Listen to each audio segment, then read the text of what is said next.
আসসালামু আলাইকুম। আজ আমি আপনাদের শোনাব ইসলামের ইতিহাসের এক মহান ব্যক্তিত্বের গল্প, যিনি ছিলেন রসূলুল্লাহ সাল্লাল্লাহু আলাইহি ওয়াসাল্লামের সবচেয়ে কাছের বন্ধু, সবচেয়ে বিশ্বস্ত সাথী এবং ইসলামের প্রথম খলিফা। তিনি হলেন হজরত আবু বকর সিদ্দিক রাদিয়াল্লাহু আনহু। এই গল্পটি আমাদের শেখাবে বিশ্বাস, ত্যাগ আর আল্লাহর উপর অটল ভরসার প্রকৃত অর্থ। ইসলাম প্রচারের শুরুর সময়টা ছিল খুব কঠিন। মানুষ ইসলামকে অস্বীকার করত, নবীজিকে অপমান করত, এমনকি নির্যাতনও করত। ঠিক সেই সময় হজরত আবু বকর রাদিয়াল্লাহু আনহু এক মুহূর্ত দেরি না করে ইসলাম গ্রহণ করেন।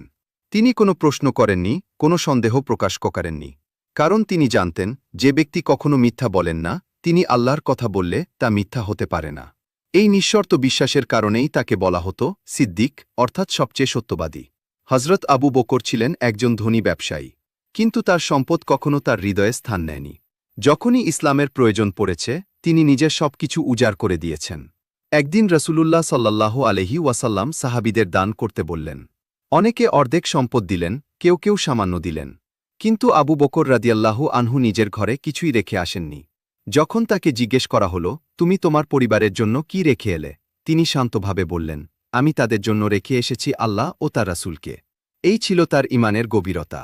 যখন রসূলুল্লাহ সাল্লাল্লাহু আলাইহি ওয়াসাল্লাম মক্কা থেকে মদিনায় হিজরত করেন, তখন তার সাথী ছিলেন হজরত আবু বকর। হিজরতের পথে তারা আশ্রয় নেন এক গুহায়। শত্রুরা এত কাছে চলে এসেছিল যে তাদের পায়ের আওয়াজ শোনা যাচ্ছিল।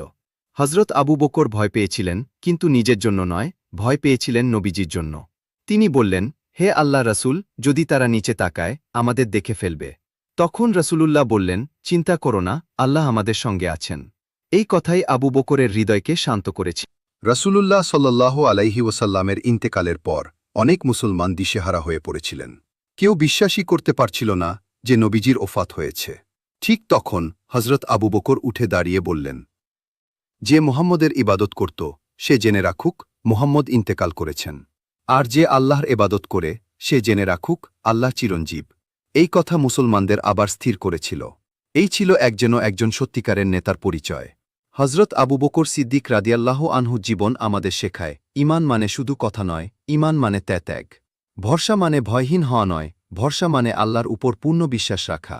আজ আমাদের জীবনেও অনেক পরীক্ষা আসে, অনেক ভয় আসে।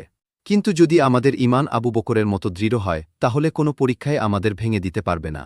আল্লাহ আমাদের সবাইকে এমন ঈমান দান করুন, আমিন।